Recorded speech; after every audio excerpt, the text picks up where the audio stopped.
السلام علیکم۔ دعا کرنے کی توفیق تو نصیب والوں کو دی جاتی ہے، اور دعا کرنے کے لیے ہمیں اللہ چنتا ہے، ہمارے اوپر آزمائشیں ڈال کر ہمیں دعا کی توفیق عطا کر کے۔ صبر وہی کرتے ہیں جن کو صبر کرنے کی توفیق عطا کی جاتی ہے۔ صبر کے بعد اسے اس کی چاہت سے نواز دیا جاتا ہے۔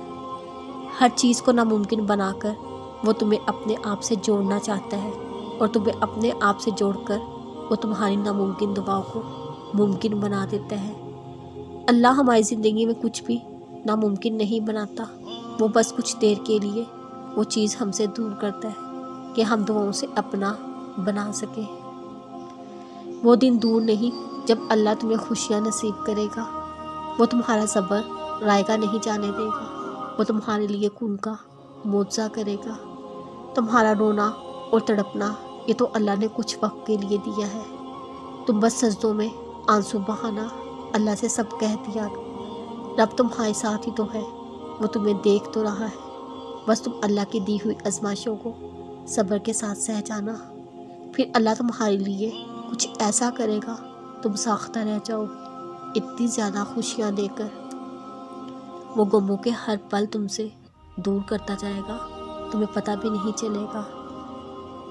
وہ کن کہے گا تم دیکھو گے غم کا خاتمہ ہوتے ہوئے، پھر وہ تمہیں اپنے اتنے قریب کر لے گا، اس کے بعد تمہیں کوئی غم ستائے گا ہی نہیں۔